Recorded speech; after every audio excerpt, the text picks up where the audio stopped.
Hello students, कैसे हो आप सब। मैं हूं आपका दोस्त और आपका भाई अमरदीप और स्वागत करता हूं आपके और हमारे इस प्यारे से यूट्यूब चैनल पर जिसका नाम है हिंदू शिक्षालय। तो स्टूडेंट्स, जैसा कि आप लोगों को पता ही है, हमने अपने पिछले कुछ वीडियोस में 10th के मैथमेटिक्स और साइंस के सिलेबस की चर्चा की है। मैंने उसमें आपको अच्छी तरीके से ये समझाया है कि आपके सिलेबस में कौन से चैप्टर्स है, आपको उनको किस तरीके से डील करना है, उनकी वेटेज क्या है, वेटेज के अनुसार कौन से चैप्टर को किस सेक्शन में रखा गया है, और भी बहुत कुछ। और जो हमारी पिछले वीडियोस थी वो 9th क्लास के मैथमेटिक्स के सिलेबस के बारे में थी। इसी प्रकार जो हमारी आज की वीडियो होने वाली है वो 9th क्लास के साइंस के सिलेबस के बारे में है।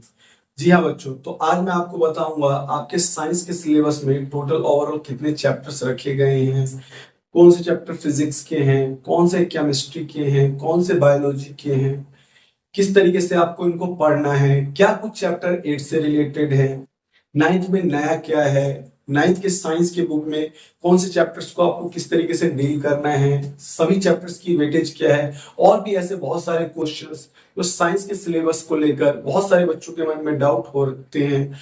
तो इस वीडियो को देखने के बाद आपके मन में वो डाउट खत्म हो जाएंगे। तो कृपया इस वीडियो को बीच में बिल्कुल भी स्किप ना करें, इस वीडियो को पूरा देखें और ज्यादा से ज्यादा अपने दोस्तों के साथ शेयर करें ताकि उनके भी सिलेबस से रिलेटेड जो डाउट्स हैं वो क्लियर हो सके। तो चलिए बच्चों, शुरू करते हैं आज की जर्नी को, आज के इस वीडियो को, जिसके द्वारा आपको अपने 9th क्लास के साइंस का सिलेबस पता चलेगा। देखिए बच्चों, टोटल ओवरऑल जो आपके चैप्टर्स इस साल रखे गए हैं साइंस की बुक में 2025-2026 में, वो कुल 12 चैप्टर हैं। देख लीजिए, मैंने उसे यहाँ लिख दिया है अच्छे तरीके से।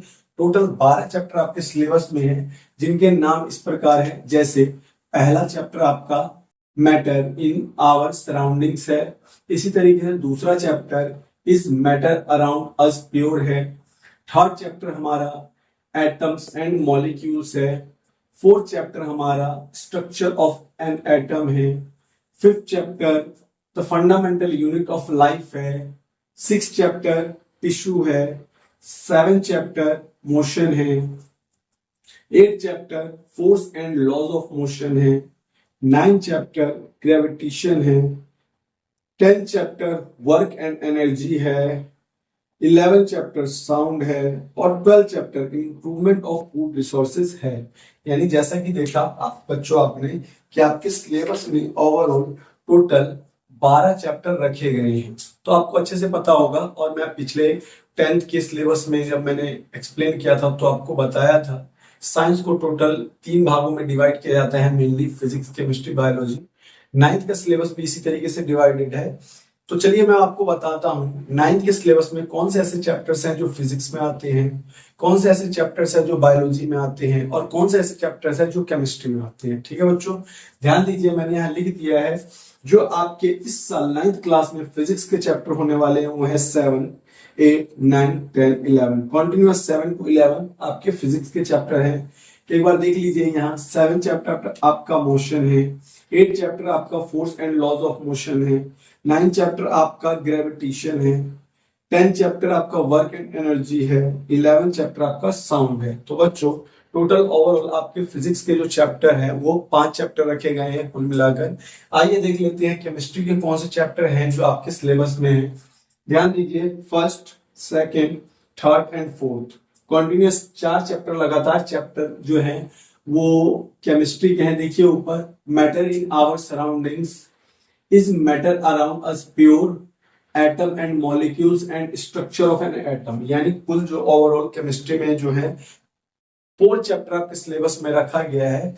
4 चैप्टर केमिस्ट्री के, 5 चैप्टर फिजिक्स के, टोटल ओवरऑल 9 चैप्टर हो गए। और अब 3 ही चैप्टर बचे हैं जो आपके बायोलॉजी के होंगे। ध्यान दीजिए, उनमें से भी केवल the fundamental unit of life and tissue, ये आपके चैप्टर जो है वो बायोलॉजी के हैं। और जैसा कि आपको पता है, एक चैप्टर आपके एनवायरनमेंट से या सोसाइटी से रिलेटेड दिया जाता है, वो चैप्टर है आपका लास्ट, जिसका नाम है इंप्रूवमेंट ऑफ फूड रिसोर्सेज। ध्यान दीजिए, इंप्रूवमेंट ऑफ फूड रिसोर्सेज। तो बायोलॉजी के जो हमारे चैप्टर हैं वो 2 चैप्टर है, 5th और 6th। Fundamental unit of life, जिसको आप जनरली सेल भी कह सकते हैं। सेल के बारे में एक्सप्लेनेशन है इसमें। 6 चैप्टर हमारा टिश्यू है, सेल एंड टिश्यू, ये 2 चैप्टर हमारे बायोलॉजी के हैं। और एक चैप्टर जो ईवीएस का है उसका नाम इंप्रूवमेंट ऑफ फूड रिसोर्सेज है। ये अपने आप में एक सिंगल यूनिट है और सिंगल चैप्टर भी है। तो बच्चों आपने देखा किस तरीके से हमारे सिलेबस को, साइंस के सिलेबस और उसके चैप्टर्स को जो कि टोटल 12 है, उनको किस तरीके से फिजिक्स, केमिस्ट्री, बायोलॉजी में डिवाइड किया गया है। बच्चों बायोलॉजी में 2 चैप्टर, केमिस्ट्री में 4 चैप्टर और फिजिक्स में 5 चैप्टर आपके रखे गए हैं। 5, 4, 9 और 2 11 चैप्टर आपके कुल मिलाकर हैं। और एक चैप्टर आपके ईवीएस सिलेबस के कंटेंट में रखा गया है, इसका नाम है इंप्रूवमेंट ऑफ फूड रिसोर्सेज। तो आइए अब मैं आपको ये बताता हूं कि कौन से चैप्टर्स आपको मिडिल टर्म के एग्जाम के लिए तैयार करने हैं। वही मिडिल एग्जाम या मिडिल टर्म एग्जाम जो कि आपके अक्टूबर या सितंबर में होते हैं। चलिए बच्चों, तो मैं आपको बताता हूं सिलेबस। तो आपके जो मिडिल टर्म का सिलेबस है बच्चों, वो है फर्स्ट, सेकंड, फिफ्थ, सिक्स्थ, 7, 8 और 12। कुल मिलाकर देखा जाए तो 1, 2, 3, 4, 5, 6, 7 चैप्टर आपके फर्स्ट टर्म यानी कि मिडिल टर्म एग्जाम में आएंगे। यानी 12 में से आधे से भी एक ज्यादा आपका मिडिल टर्म में ही आ जाएगा। तो टोटल आपको मिडिल टर्म एग्जाम के लिए ये 7 चैप्टर तैयार करने हैं। देख लीजिए 7 चैप्टर, इनमें से भी आपके जो 2 चैप्टर हैं वो केमिस्ट्री के हैं, 2 चैप्टर बायोलॉजी के हैं और 2 चैप्टर फिजिक्स के हैं। मतलब दोनों के 2-2 चैप्टर, और ईवीएस का जो एक स्पेशल चैप्टर है वो भी आपको इसी टर्म में ही निपटा देना है। ठीक है स्टूडेंट्स। अच्छा, जो चैप्टर्स आपके बच गए हैं वो चैप्टर्स आपको मिडिल टर्म एग्जाम के बाद पढ़ाए जाएंगे। देख लीजिए कौन कौन से चैप्टर आपके बच गए हैं। 1, 2, 3 बच गया, 4 बच गया, 5, 6, 7, 8, 9, 10 और 11। ये चैप्टर आपको मिडिल टर्म एग्जाम के बाद पढ़ाए जाएंगे। लेकिन बच्चों जैसा कि मैंने आपको मैथमेटिक्स के सिलेबस में भी बताया था, एनुअल टर्म का जो एग्जाम होगा आपका उसमें पूरा सिलेबस आएगा, मिड टर्म और एनुअल टर्म, यानी कुल मिलाकर आपका कंप्लीट बुक के ऑल चैप्टर्स आपके एनुअल एग्जाम में आएंगे। तो इसलिए आपको इन सभी चैप्टर्स को पढ़ना है। ऐसा नहीं है कि ये नहीं आएंगे या ये नहीं आएंगे, ये इनमें से पूछाएंगे या इनमें से पूछाएंगे, ये डाउट आप अपने मन में बिल्कुल ना रखें, क्योंकि एनुअल एग्जाम में आपके ये सभी चैप्टर्स आएंगे। सभी चैप्टर्स को आपको सही से और बराबर तरीके से ही पढ़ना है। देख लीजिए मैंने आपको मिडिल टर्म एग्जाम का सिलेबस बताया है। 1, 2, 5, 6, 7, 8 एंड 12। ये आपके मिडिल टर्म के एग्जाम के सिलेबस है। बचे हुए जो चैप्टर्स हैं जो आपको मिडिल टर्म के बाद करवाए जाएंगे, 1, 2, 3, 4, 5। ओवरऑल देखा जाए तो आपके 5 चैप्टर बच जाएंगे, जिसमें से 2 चैप्टर आपके केमिस्ट्री के होंगे, 2 चैप्टर आपके फिजिक्स के होने वाले हैं। सॉरी, तीनों ही चैप्टर आपके फिजिक्स के होने वाले हैं। ये 2 चैप्टर केमिस्ट्री के और 3 चैप्टर फिजिक्स के, जो कि आपको मिडिल टर्म एग्जाम के बाद पढ़ाए जाएंगे। ठीक है बच्चों, चलिए आइए अब हम इन चैप्टर्स की वेटेज की बात कर लेते हैं और ये बता देते हैं कि आपका फिजिक्स कितने मार्क्स का आएगा, केमिस्ट्री कितने मार्क्स की आएगी और बायोलॉजी कितने मार्क्स की आएगी। तो देखिए टोटल ओवरऑल जो आपके 12 चैप्टर है उन चैप्टर्स को 4 सेक्शन में डिवाइड कर दिया गया है, जो मैंने यहाँ लिखा है। देख लीजिए हमारी वो 4 सेक्शन है, matter, it's nature and behaviour, जो कि हमारा पहला सेक्शन है और ये 25 मार्क्स को कंटेन करता है। इसी तरीके से दूसरा सेक्शन हमारा organisation in the living world, जो कि 22 मार्क्स यानी 22 मार्क्स को कवर करता है।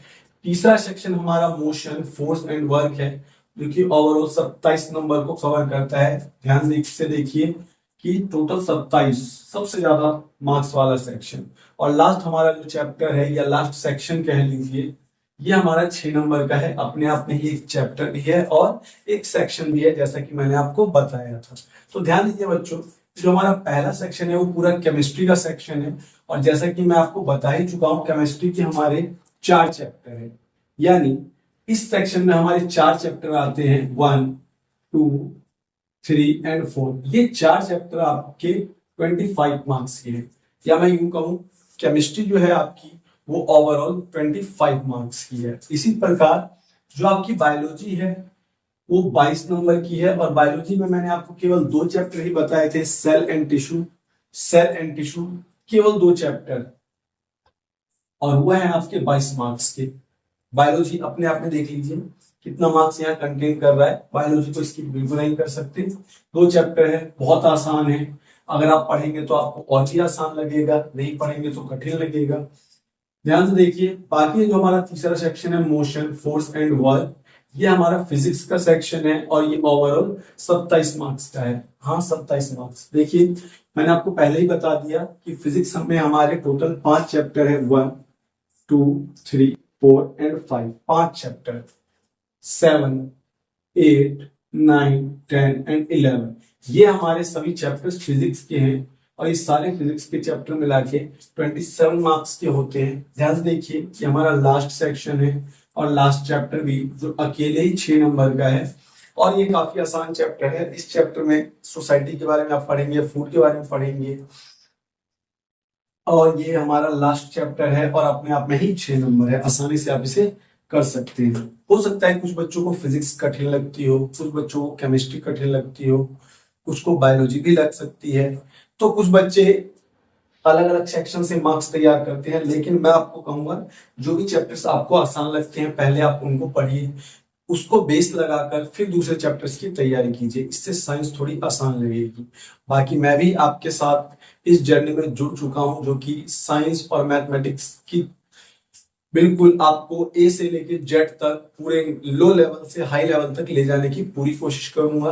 तो मैंने जैसा कि आपको बताया, टोटल आपके साइंस में 4 सेक्शन बनाए गए हैं, और उन 4 सेक्शन की वेटेज क्या होगी, जिसमें से हमारा पहला सेक्शन केमिस्ट्री 25 मार्क्स, दूसरा सेक्शन बायोलॉजी 22 मार्क्स, और तीसरा सेक्शन फिजिक्स 27 मार्क्स, और एक सेक्शन हमारा फूड रिसोर्सेज ओनली 6 मार्क्स को मिलाकर कुल ओवरऑल 80 मार्क्स का आपका थ्योरी का एग्जाम होगा।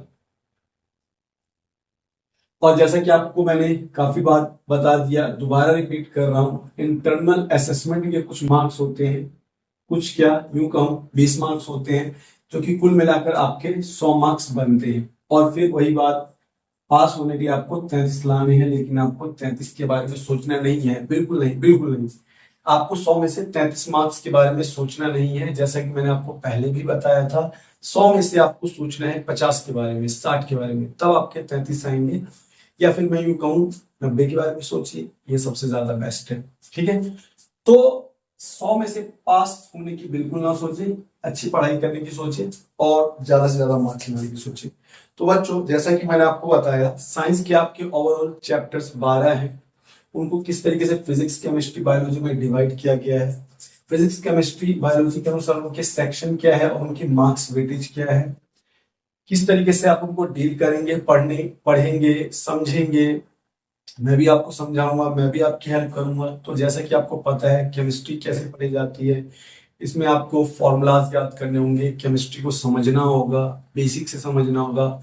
फिजिक्स में आपको थोड़े न्यूमेरिकल्स लगाने होंगे, थोड़े फॉर्मूलाज होते हैं जो याद करने होंगे, और बायोलॉजी में तो काफी डेफिनेशंस होते हैं जो आपको याद करने पड़ेंगे। सभी डेफिनेशंस को एक दूसरे से लिंक करके उनके फंक्शन याद करने पड़ेंगे, बताना होगा आपको किस फंक्शन का किस पार्ट का क्या काम है, किस पार्ट का क्या काम है। इस तरीके से आप बायोलॉजी को इजिली डील कर सकते हैं।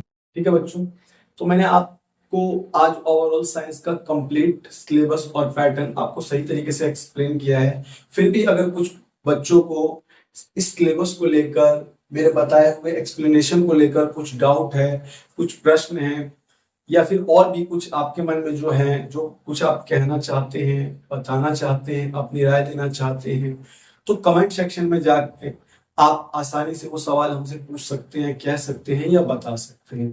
थैंक यू मुझे सुनने के लिए, और सही तरीके से समय देने के लिए, और अपने सिलेबस को समझने के लिए। ठीक है, धन्यवाद, मिलते हैं नेक्स्ट वीडियो में। Thank you, bye.